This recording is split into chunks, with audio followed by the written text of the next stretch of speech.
men who maintain the highway often feel a bit tied down too. After all, they live and work 400 miles from zero.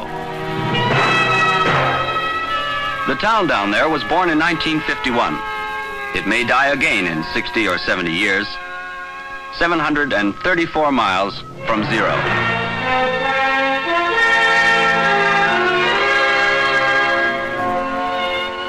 The old-timers came in here before 1900.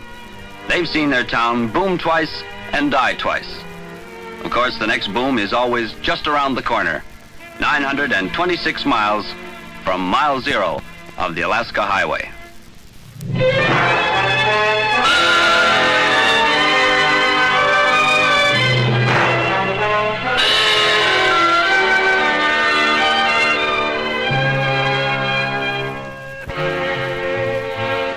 Mile zero is in Dawson Creek, British Columbia. Jumping off point for all who would go north on wheels.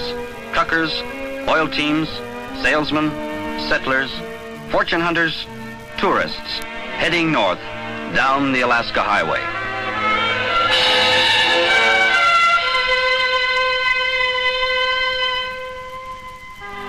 Once a year, as summer draws to a close, there is unusual activity in the branch of the Public Library Commission at Dawson Creek. The regional librarian is preparing for a journey far into the hinterland of northern British Columbia. A journey from mile zero for himself and hundreds of books. The White Tower, The Robe, The Overloaded Ark, Anthony Adverse. Books for all who live along the Alaska Highway.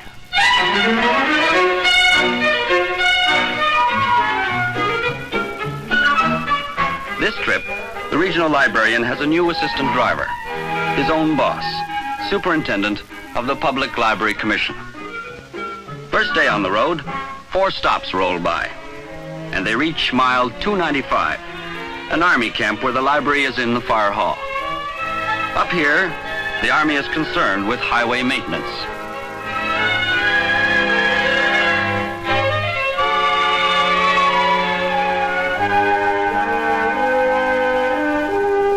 Toll the bell for murder. The hedge of thorns. 2 solitudes. The wastemakers, dead on arrival.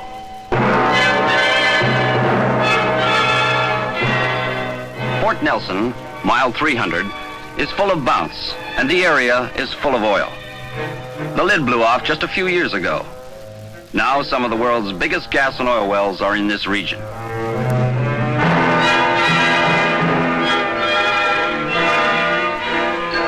The oil boom has brought in surveyors, drillers, construction types, operators, some of them mobile, some permanent. And where there are people, there is the library service.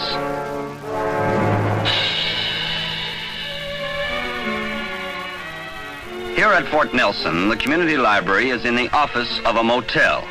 The motel owner is the volunteer librarian. Without her and her counterparts along the highway, the best efforts of the professional librarian would be in vain.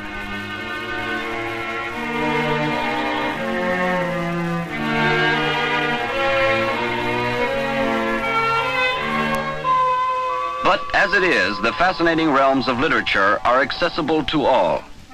The Last of the Mohicans, Treasure Island, Wind in the Willows, Winnie the Pooh, Black Beauty.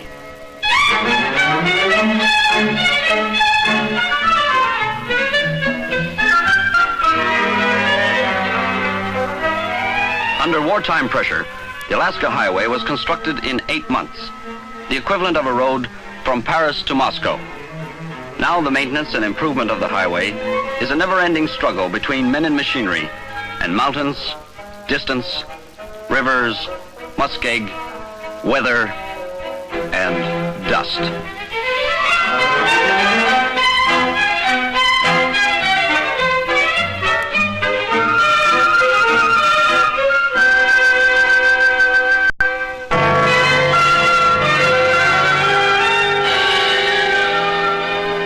Once virtually unknown, the mountains have become familiar landmarks to the maintenance men and their families who live along the highway.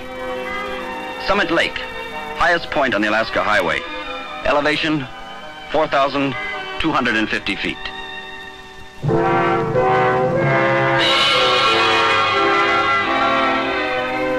Summit Lake Maintenance Camp, mile 392. The library is in the school. The teacher is the wife of a maintenance man. She's here the year round and is the volunteer community librarian. The school also houses a children's library, but the commission sent it up earlier by transport. 3 times a year, a new box of books arrives for the adult library. The Undefeated, Fires of Youth, A Many-Colored Coat, The Tin Flute, The Plouffe Family. For the youngsters, The Wizard of Oz, Snow White, The Adventures of Tom Sawyer, Huckleberry Finn. Books about this very country, the mysterious North, Rhymes of a Sourdough, The Royal Road to Romance.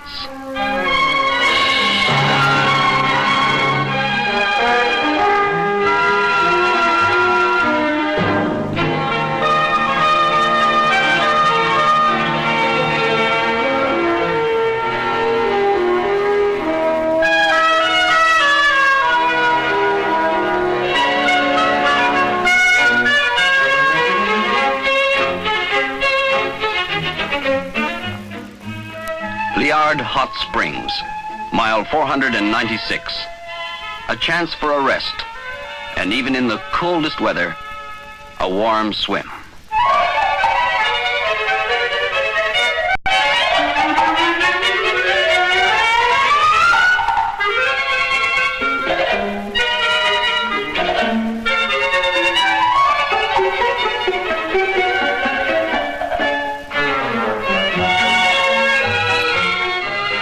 More than 600 miles have rolled by. The truck leaves the Alaska Highway and heads down a side road. Ahead, 68 miles of clear sailing.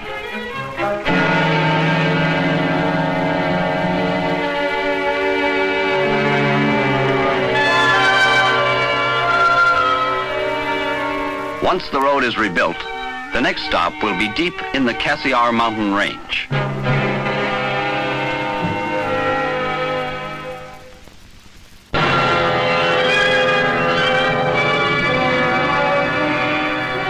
McDame Mountain used to be the highest peak in the Cassiar Range, but now it's being cut down to size.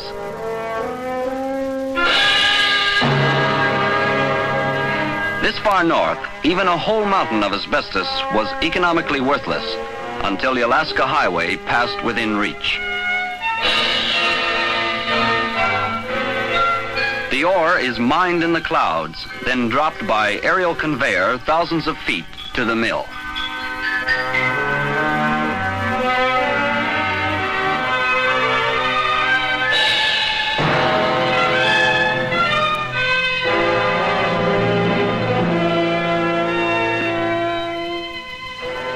On the future of asbestos depends the future of the town of Cassiar. So far, the future looks good. The North has many minerals. Eventually, other Cassiars will spring up and flourish. And then, as now, the Public Library Commission's free book service will bring the world of literature into this world of mountains.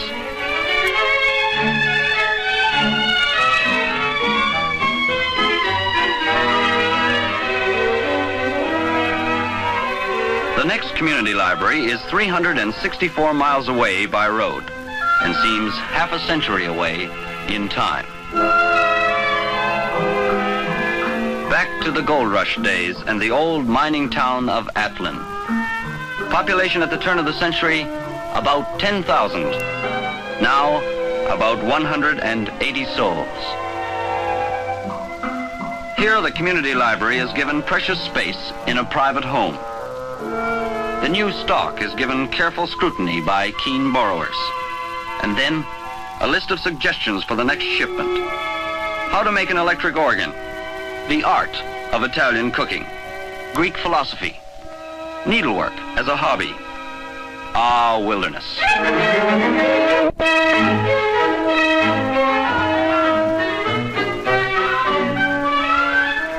Librarian is their last stop. The men have traveled more than 1,100 miles. Wait a minute. Only 52 miles more to Whitehorse? Why not?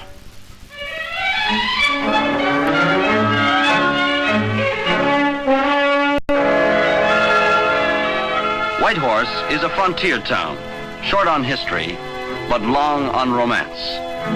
It's been through a gold rush, a tourist rush, and a transportation boom. The swift Yukon River and the old sternwheelers have witnessed many a strange sight. There are many reminders that Whitehorse knew a robust transportation era well before the days of the Alaska Highway and mobile libraries.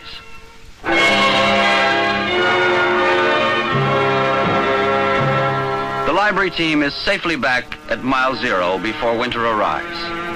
Their 2-week journey has brought the services to an area roughly the size of Denmark, Belgium, Luxembourg, Holland, and Switzerland.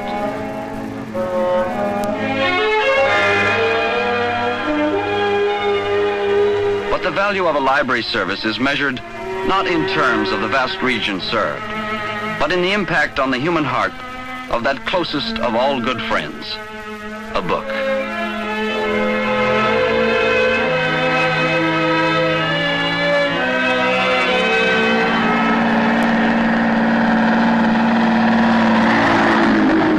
She was dressed in white muslin with 100 frills and flounces and knots of pale-colored ribbon. She was bareheaded, but she balanced in her hand a parasol. It must come sometimes to jam today, Alice objected.